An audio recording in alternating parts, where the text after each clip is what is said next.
Welcome back to the All About Audiology podcast.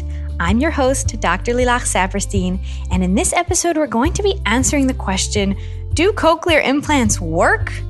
Even that question, you already know, is a little bit of a challenge to answer because what do we mean by work?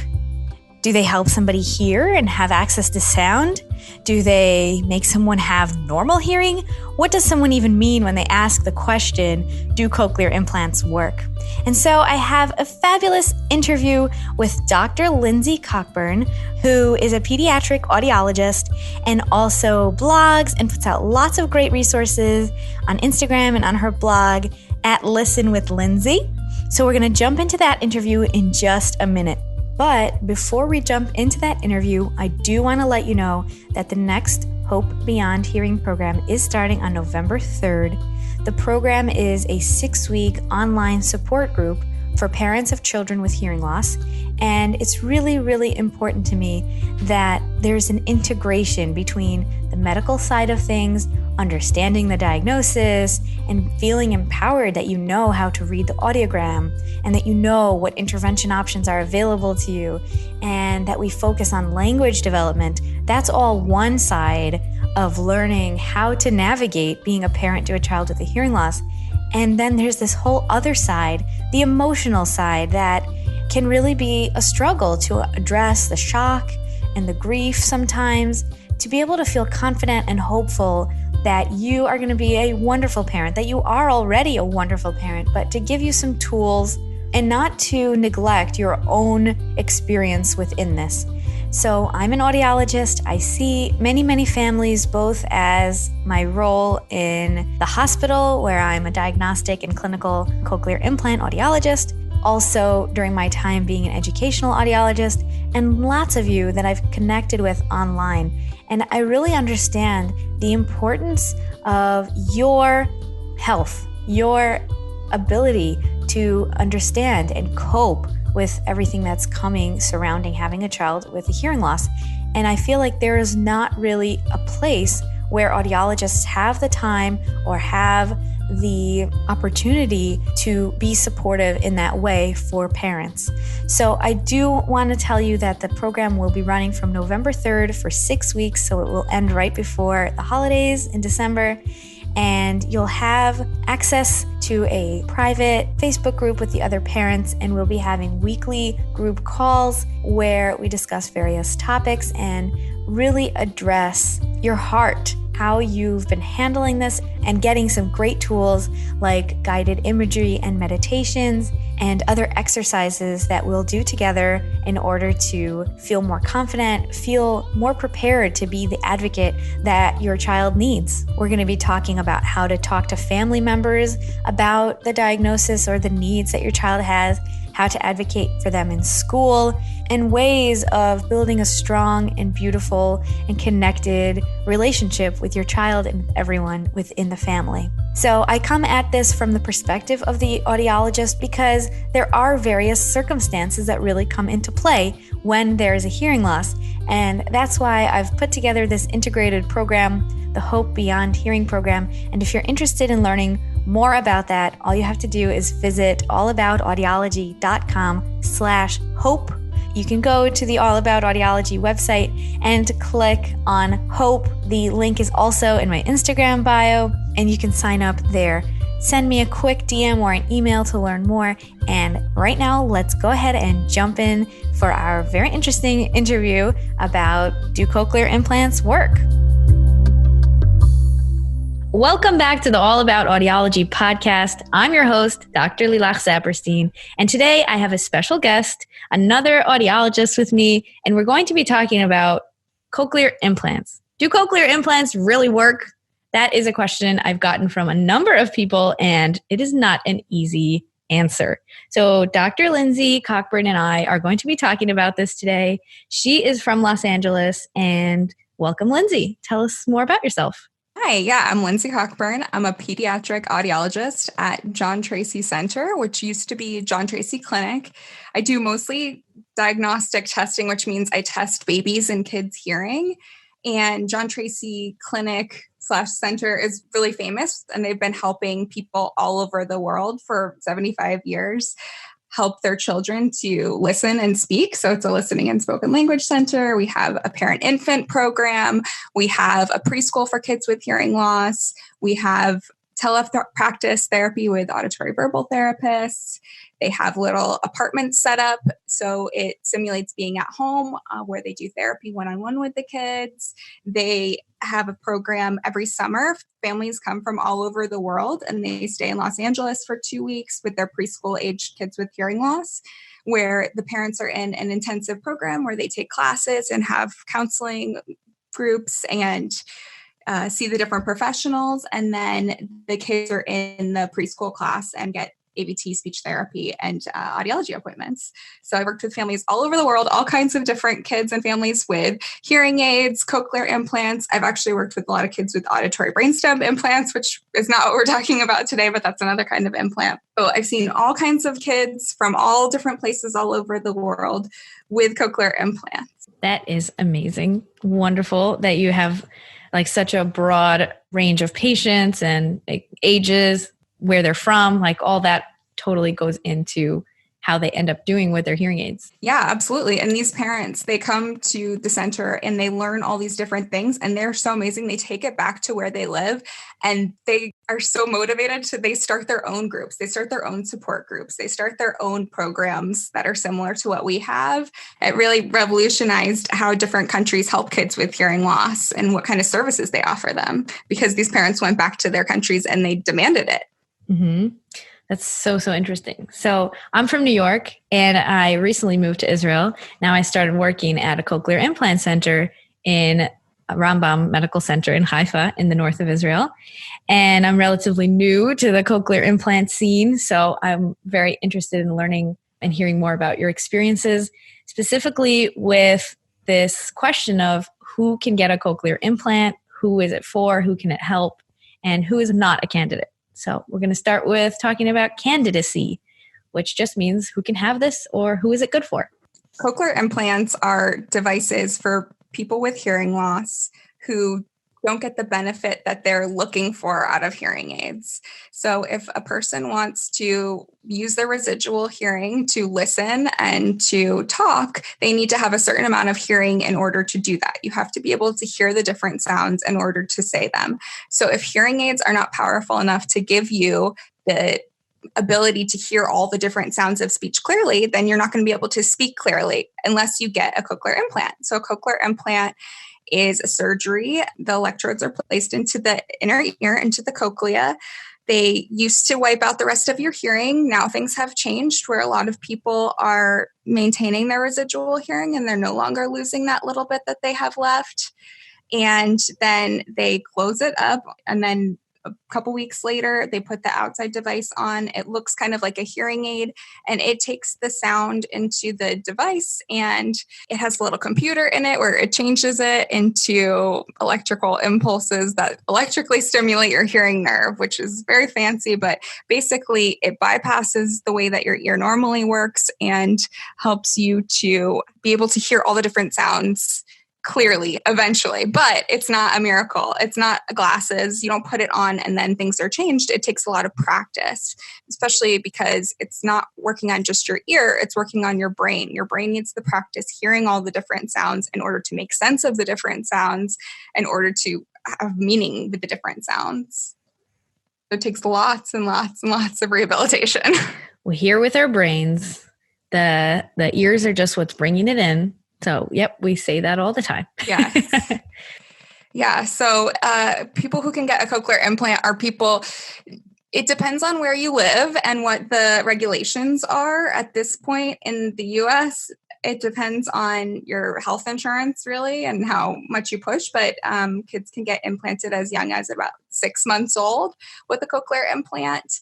And there's no age limit for a cochlear implant. If you're healthy enough to undergo surgery, someone who's 100 can get an implant. Yeah. And that's also going to continue to go up and up and up as people live healthier, longer lives. Yeah. Which is such an interesting thing. Now, I wasn't as aware of this, but we do have a number of patients in our center who are in their 80s and they're rocking it. Yeah. They really absolutely. have. And I hadn't heard of that because so much of what we do hear about cochlear implants is about kids. Yeah. So cochlear implants are good for people who are born without hearing or people who lose their hearing eventually. So you can be born profoundly deaf and then get a cochlear implant at 6 months after trying hearing aids out. Or some people get meningitis and they lose their hearing. Some people have syndromes or different genetic causes of their hearing loss, which causes them to lose hearing over time. And they might need a cochlear implant in order to hear speech clearly. Or people, when you get older, the hearing loss that you get is not generally enough to make you go completely deaf or you need a cochlear implant.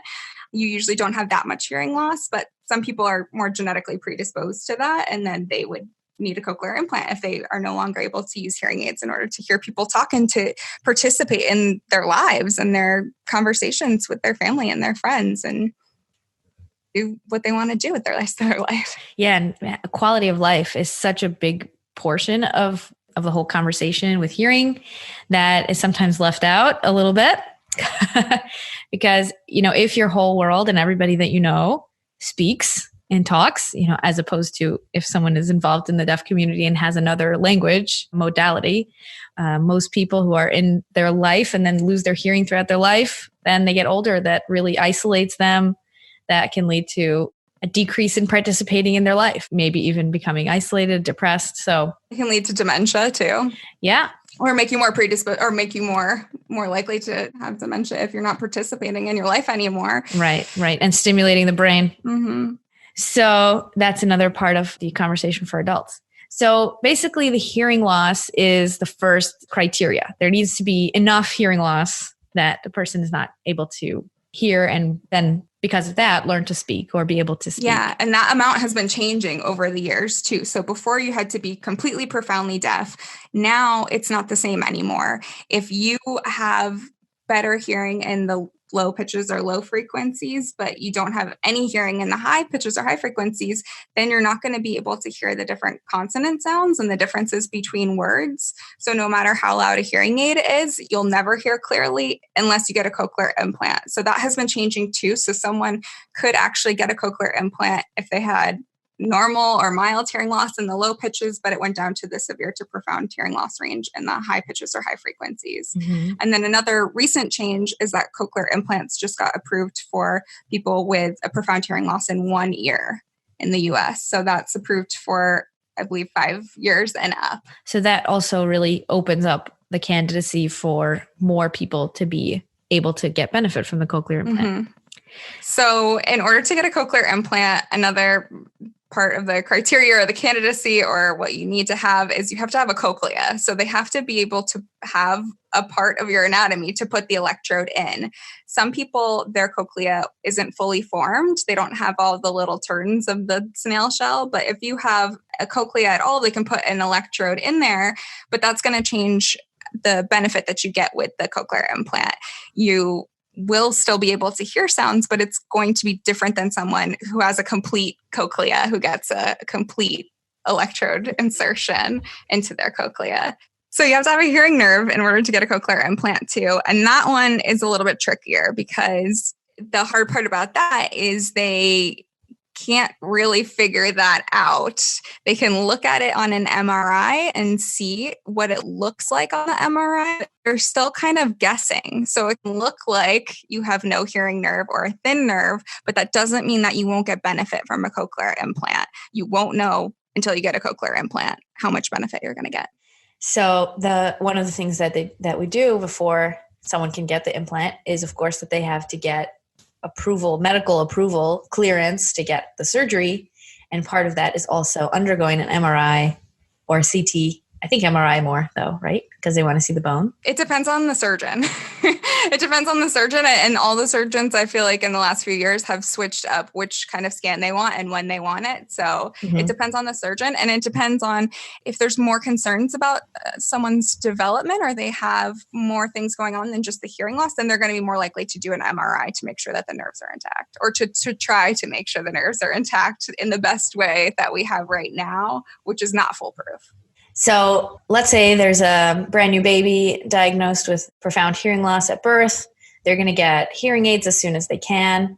try and see if those are giving them benefit. And then there's a bunch of testing, hearing tests, audiology exams that they go through. What do those entail? So for the hearing test, once the baby has the hearing aids, they play the sounds. The baby's in the sound booth and they play the sounds through the speakers to see what's the softest level of sound that the baby can hear while wearing the hearing aids. So the hearing aids are all the way turned up or programmed to the child's hearing loss, and they see what volume are they hearing the different sounds. And that way we can figure out, are they hearing all the different sounds of speech with the hearing aids, or are they not quite getting there? And most people with a profound hearing loss, you're not going to be able to hear to the level that you need to in order to hear speech clearly. So another question I hear from people is saying, when the baby's that small, how can you even know what they can hear? Like, has there ever been a mistake where it's a baby that hears, they just had a false positive on their baby screens, like when they were first born,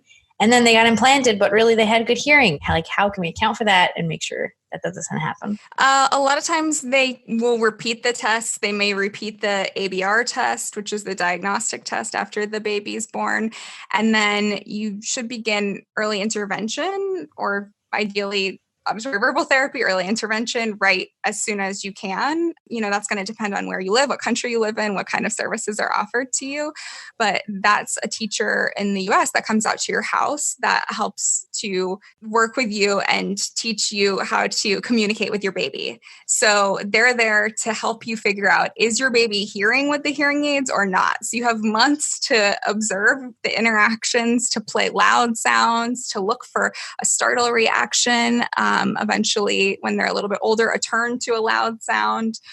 I usually say, if you have access to this, depending on what city you live in, if you close the garage door and you honk the horn, does the baby wake up or do they startle? Those kinds of like more rudimentary tests, they can give you a little bit better peace of mind about where your baby's hearing at. So it's not just one person's opinion that, oh, your baby's not hearing and then they're going to get a cochlear implant. It's a long process of lots of tests, repeat tests, making sure that they're very confident about the answers and that what you see at home lines up with what they see in the test booth, lines up with what your early intervention provider sees, and then putting all that information together to determine that your child is a good candidate or they would benefit from a cochlear implant. And I would also say that if there's anyone who really has that worry or has that concern, then they should totally 100% go to another center, go to another clinic or hospital and do the testing with a whole different set of audiologists and, get a whole different second opinion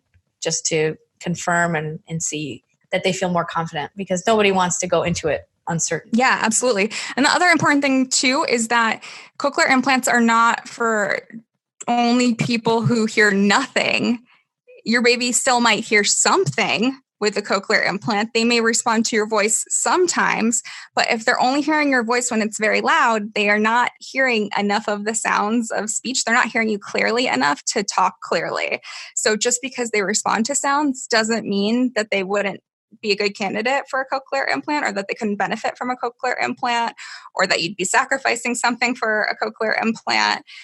It's really about the understanding and not just about the hearing. That is a very good point.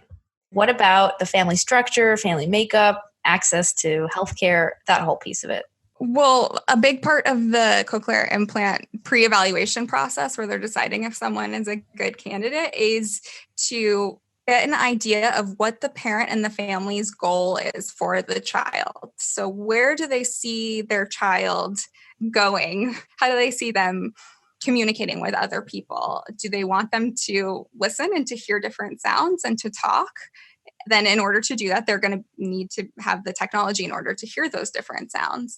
Are they interested more in having them be completely involved in the deaf community, and listening and talking is not only not a priority, but not something they're interested in? That's going to be someone who's not a good candidate, obviously. And then it's the other really, really important part of counseling is that you have to have realistic expectations about what the cochlear implant can do for your child. So if you buy a treadmill, you won't be able to run a marathon in a year. You have to actually run on the treadmill. If you get a cochlear implant for your child, they're not going to be able to talk in a year. You have to do the rehabilitation and train the brain and do all of this work. So you have to be willing and able to put in the time and the effort in order to train the brain in order to listen. And the good news is that if it's a baby and you're starting very young, then it's a lot easier to do that brain training because the brain is so much more flexible and changing, and babies can learn languages much faster than adults. They can really make sense of the sounds pretty quickly versus someone who's older and gets the cochlear implant who has been deaf for a long time and hasn't had the brain pathways created to those sounds.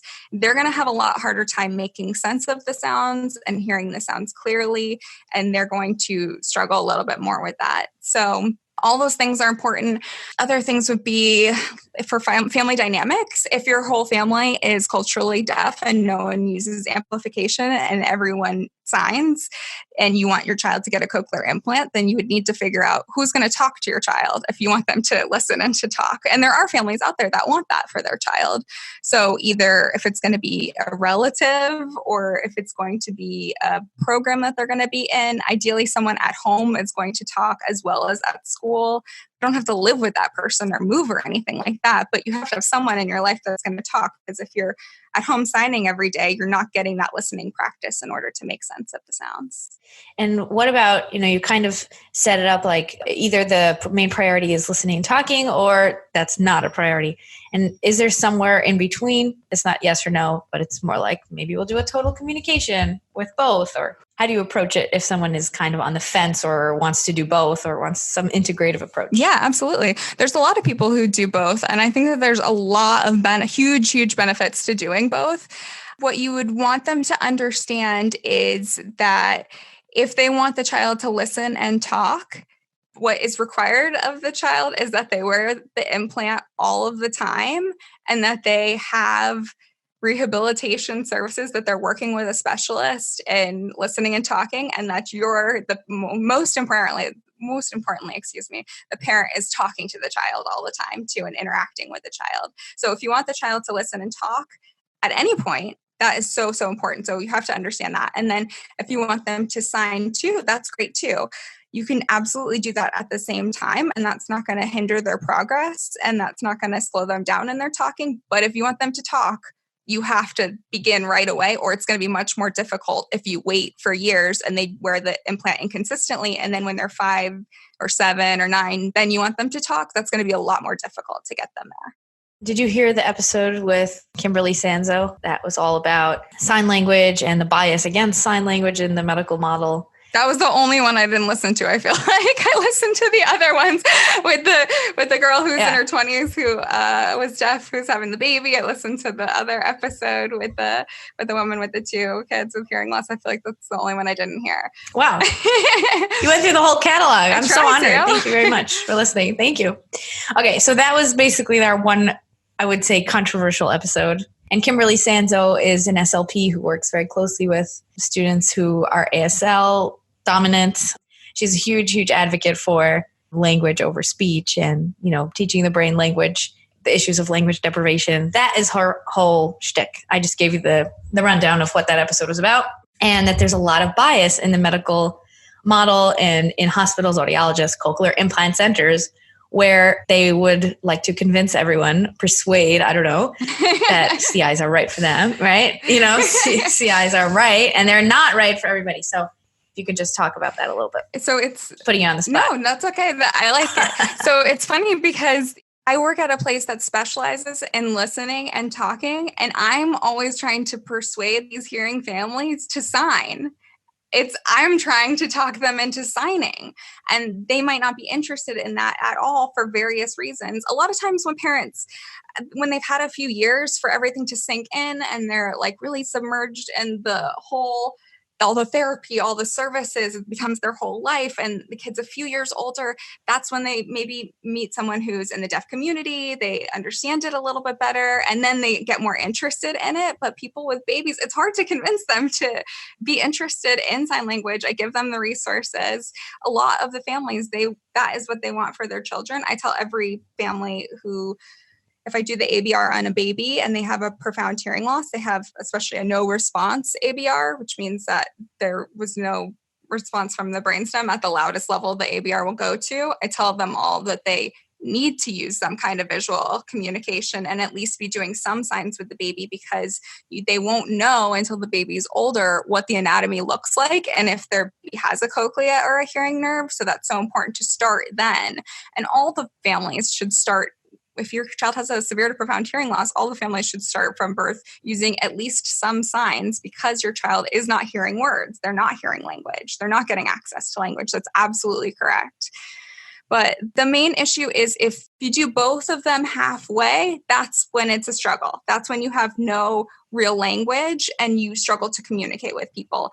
And that happens for a lot of different reasons with families, whether they didn't understand the kind of dedication that it takes in order to get their child to listen and talk. And now they are not able to do that, and they need sign language as a supplement so that they can communicate, or people who wanted to just do sign language and then their child hasn't been listening for years and then they want their child to listen and to speak. If you do it halfway like that, that's just not, it's going to be much more of a struggle, and it's going to be harder to establish that native language or that initial language learning. And the other thing is that you're in therapy 1, 2, 3 hours a week, but your child is mostly spending time at home with you.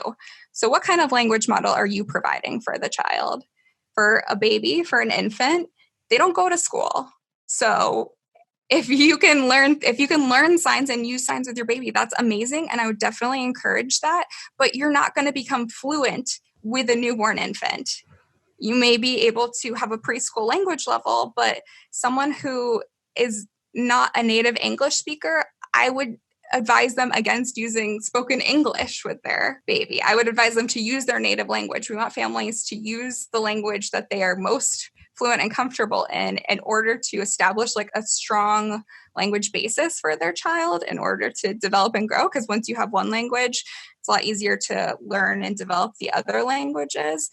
But if you aren't fluent in sign language, how is your child going to be able to become as fluent as someone is in spoken language?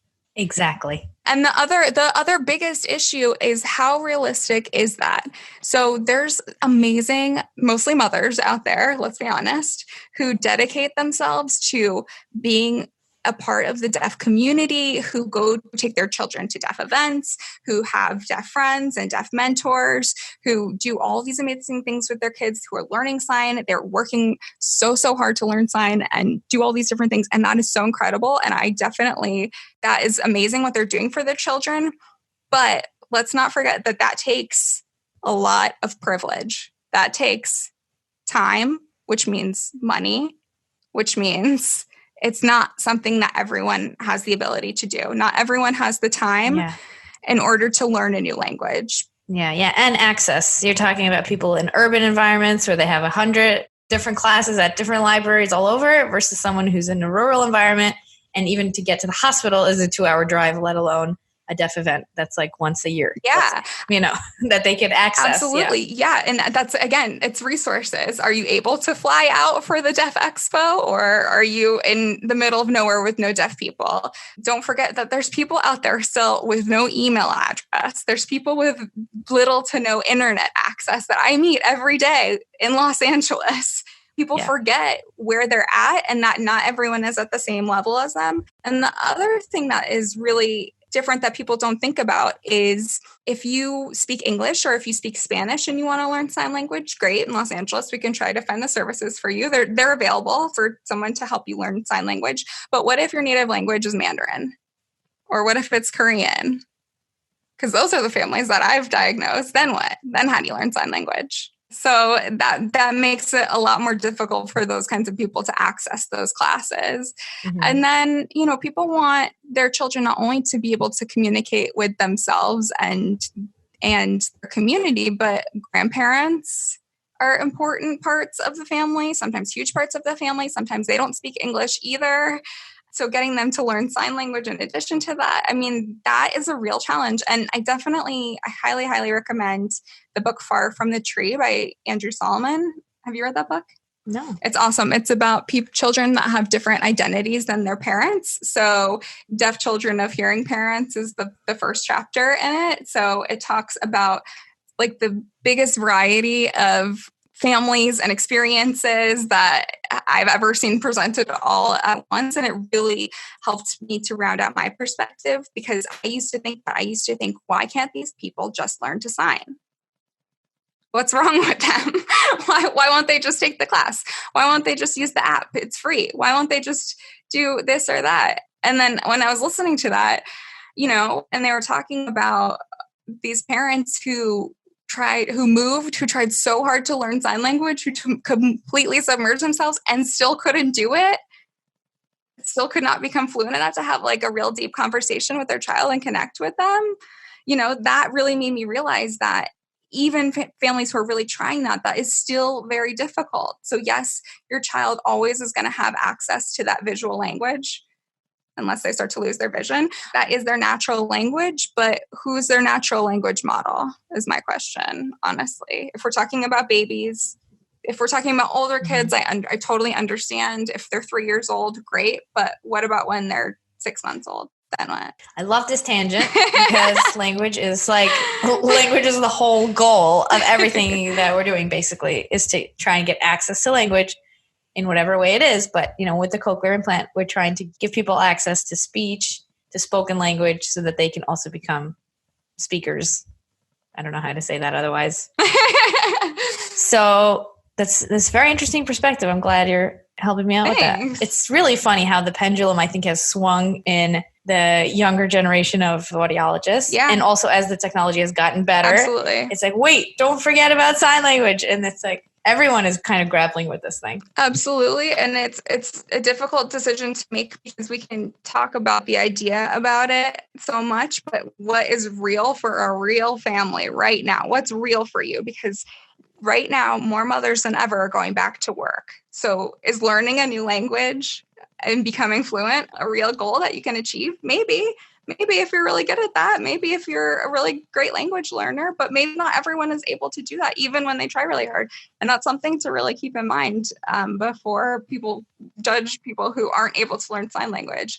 And I would say the other thing is that the young adults who I've met who are cochlear implant users, who communicate with listening and speaking, a lot of them say that they want to learn sign language. They want to learn ASL, and they want to be able to communicate with the deaf community a little bit better. But mostly because they're super high achievers, and having more than one language is always useful and important. They want to be doctors and lawyers. So of course, if they were fluent in sign language, they would have something else as another really great skill. And then of course, it's going to connect you to the deaf community, which is so important to connect to that history and to connect to people who are similar to you. But it's going to be a different experience for everyone. And it's never black and white like that. Yeah. And we talked about that with Toby in the episode, where she said she had one foot in one world, one foot in the other world, which is like, let's say there is a young adult like you're describing who wants to learn, and then maybe they're excluded from things because, your sign isn't as advanced. Like, you're 25. Why are you signing like a 5-year-old? It's like, I just started learning, So there could be some of that too. I mean, luckily I found that most deaf people are so nice and so patient and willing to help people learn and to grow. I mean, that's been my experience, at least, which is so awesome and so nice. So you brought up, when we were preparing for this, to talk about music and dance classes for children who get CIs. And I'm so interested, what was the direction you were going with that? I recommend music and dance class to all families with children with hearing loss, because when you move your body with music and you're singing and you're dancing and you have the visual, that connects all of the different parts of your brain at the same time and really gives you such great early cognitive input. It has social skills when you're learning to dance with the other kids. You're learning to stay on the beat. It's great listening practice for the kids. Moving your body is part of communicating with people, being able to follow the directions and follow along with the other kids. We recently had a parent that was concerned that it was too loud, and that's not something I would be concerned about for a kid with hearing loss. I think that they can absolutely take a dance class and that they should be just fine, especially if they have a cochlear implant, that it's never going to be too loud for them unless it's behaviorally too loud. It's never going to be loud enough to cause damage for them like the other kids in the class that have typical hearing. So music class is always a great idea to connect all those different parts of the brain together. So earlier we talked about how important it is to have intensive therapies. A lot of effort goes into being able to learn how to use the implant, learn how to listen in order to learn how to talk. And so children are going to get speech therapy. They're going to get oral rehabilitation. What are some of the services that kids need or that kids get in order to develop with their cochlear implants? So kids that have cochlear implants, they can work with listening and spoken language specialists, which are also called auditory verbal therapists, who specialize in helping kids to use their hearing in order to listen and speak. So what they do is all therapy has really shifted over the past few years, even with speech therapy too. And now the emphasis is so much on play and real life. So before they were, holding your cheeks and pinching your mouth and having you stick out your tongue and you're sitting in a chair for hours. And it's so completely different now.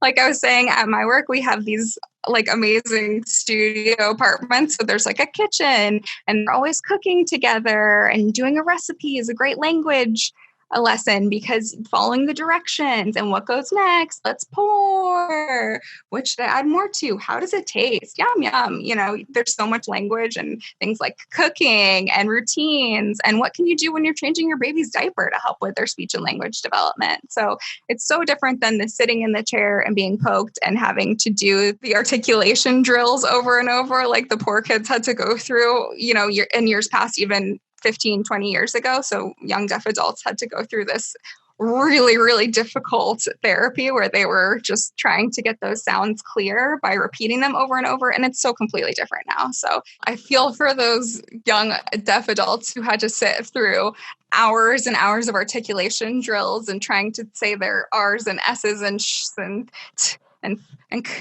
I totally feel for them. Therapy was so different then. Now it's so much more play-based. It's so much more about the parents being the main people who are facilitating the therapy for their children. It's about teaching the parents so they can use the skills at home. And the parent isn't going to sit there, and they should not sit there with flashcards or with articulation drills. That is really not the way to go about it. That's a way to make your kid hate therapy. They should just be using it in their everyday, or finding ways to incorporate more language and speech in their everyday life, in their everyday world, when you're walking around, when you're driving in the car, when you're changing the diaper, when you're going to a doctor's appointment, when you're walking at the park. How can you incorporate speech and language and listening and learning into all those different things that you're doing anyways? What children with typical hearing, how they learn language is exactly that, through incidentally. Incidental learning is my favorite expression ever. And it just means you didn't know you were learning. Ha, got you. just by being around, you're learning. And that's why kids learn by example, and they're watching and they're listening and they're taking everything in that we're doing and talking. It is overwhelming being a parent sometimes. It's like everything you would say and do is being recorded by these children, even the youngest babies. You can't get past, you can't get past those little ones. So the kids who are having all these therapies, we just gotta model it after typical life. That's the greatest way to go. Yeah. I think it's so much more fun for kids now, and that they enjoy it so much more than kids used to, which I totally understand why it was not enjoyable before. I think that experience is just so different for kids now. And if your child is starting to hate to go to therapy or have behavior issues with therapy, then you should look at your schedule and you should think about how much you are putting your child in every week. And maybe you can back down a little bit depending on where they're at with their skills and their listening and spoken language development. If they're already really thriving and doing amazing, maybe you don't need to go quite so much, and you can spend that time with them doing something fun instead. And that can help with that, because there are those parents who take it a little too far, and then you can see the kid reacting and pushing back and communicating in the way they can that this is too much, and then you need to pull back a little bit. So I have an upcoming episode of an interview that I've done with the person who brought auditory verbal therapy to Israel. Oh, wow. An amazing mom of twin girls who were deaf. I think they're in their early 20s now. So she brought this when they needed it, when they were little, and really built up everything that's basically in this country in auditory verbal therapy. And one of the conversations that we had was about, the word normal and how do we want our kids to be normal? It's like, well, on one hand, they're not normal. They're not typical hearing. And then the other hand, it's like, who even is normal ever? What does that even mean? But in some of their marketing material, they had used the expression, and I was like really grilling her on it and saying, you can't say, like the kid quoted, it was like a 7-year-old who said, I'm just like a normal kid because I did the AV therapy, whatever. And I was like, that like didn't hit right for me. That was like the wrong note, because it's like, is the point to be normal? No, it's like the point is to help them be able to communicate and listen and speak and be part of their family and be part of their community. But like, then I felt like they were taking away that deaf identity. It's like, it's tough. I will say that kids and young adults with hearing loss have been some of the most confident people I have ever met in my life. When a parent is so dedicated to spending that one-on-one time with that child, you have to be face to face. You have to be close to them. You have to be talking all day, every day to them. That's something that parents that have typically hearing kids don't have to do. And they don't have to go to therapy together. They don't have to do all the activities together. They don't have to be they are so involved, but they don't have to be so directly involved as a parent with a child with hearing loss. So spending all that time getting them to that point, I think that gives these kids such amazing confidence in themselves. And they do just think of themselves as just another kid. So it's not necessarily that they're normal, but they're like, of course I'm like everybody else. That's such a great outcome, indirect outcome. That's beautiful for the relationship between the parent and the kid. One of the things that people do a lot when they have a child with hearing loss, or even therapy, is to say, what's this? And what is this called? Like constantly quizzing the child to see if they are able to hear. Can you hear me? Like asking all these very direct questions. I know you are a big advocate of not doing that. So tell us more. Yes. Yeah. So I learned that the hard way when I told a parent with a child that had typical hearing with a speech delay. I said, you can try to talk in sentences to them like I was just doing. And they said, what color is that? I was like, okay, to be fair, that is a sentence, but that's not what I meant. So having the child label over and over, what color is that? Red, blue, green. What animal is that? What sound does this animal make? That's not a conversation. That's not how we talk to each other. Yes, I'm glad that you're practicing. You're seeing what kind of language or speech they're understanding. Great. But most of your conversation should not be that. It should be talking more naturally. How would you talk to a typically hearing child? You would talk in sentences. You'd have the back and forth communication. Ideally, you want them saying more than one word too. But instead, if you say, this one is blue and this one is green, and then you hold up the third one and you just don't say anything, it's not a pressure, like what color is this next color? But it's like, oh, we're doing a pattern and we're talking about all the colors. Like maybe they'll come out and say it on their own. That's the other thing, is it's not always fun to do that. And then kids stop talking, and that's not effective either. So if it's a quiz all the time, just kind of be aware of that, and it should be fun. It should be a conversation. Right. And isn't that interesting that if you are trying to connect and make a rapport with someone and say, wow, Mickey Mouse, I love Mickey Mouse in her knapsack. Look how cool her bow is. Now it's like, oh, this lady likes my thing, which is such a nicer interaction and like immediately builds you some sort of connection with them, as opposed to this one with their questions. Yeah, definitely. Yeah. So make sure that you're not only asking questions and that you're having back and forth communication. If you're only asking questions, You're not interviewing your child. You're having a conversation. So you shouldn't be asking and then they answer and then you ask and then they answer. I know you want the back and forth, and it can be hard when they're not saying anything. I would definitely encourage more pausing. Sometimes it takes a long time for kids to process the information that you said to them or to come up with what they're going to say. And sometimes you just have to be very patient in order to wait for that answer or to wait for that response. I've heard of the count to 10, and it is the longest 10 seconds when you're trying. Because you want to give the answer. You want to help them out. Anyway, so let's go back to the question at the top of the hour. Do CIs work? Do cochlear implants work? What is your answer for this? My answer for this is yes, cochlear implants work. They're amazing. They're incredible. They actually work better than ever. The technology, even in the last 5 to 10 years, is different. So it's really incredible what these people who are getting cochlear implants are doing with them. Kids who are getting cochlear implants young, who are getting the rehabilitation, they're talking, they speak clearly. The way they talk is different from kids who got cochlear implants when they are older. You can hear it in their speech, in their voice. They do sound like the other kids. They don't have that speech difference that some kids who got implants later have, that you can hear in their voice. And they don't have to struggle as much. It's easier for them. Yes, it's still a little bit harder when it's noisy, but they don't have to focus on the person so much. It doesn't have to be just a one-on-one conversation. They don't have to be lip reading as much. It comes easier and more natural, and all that hard work and that stress and that pressure and that therapy and the poking and the prodding that these poor adults had to go through who had hearing losses as a child, it's just so different now. So yes, cochlear implants, they work. They're amazing. People can learn to listen and talk and speak more than one language, which is more than I can do. So yes, I would say they work. Nice. Pretty well. Awesome. I think a big part of that is like when all the stars are aligned, when everything is going well, then they can have those incredible super duper outcomes, those superstars. But I think like also a big part of the question is coming from, well, what about these device failures? And what about these kids with multiple disabilities? And what about these kids with language disorders? And putting in, there are people who are going to get a cochlear implant and not be successful, quote unquote, not able to develop spoken language. And that's not necessarily the whole story. It's not about the cochlear implant, but about the whole case. Absolutely. And that's so, so true. You can do everything that you can, and you can still have a different outcome than you expect. And again, that comes down to realistic expectations.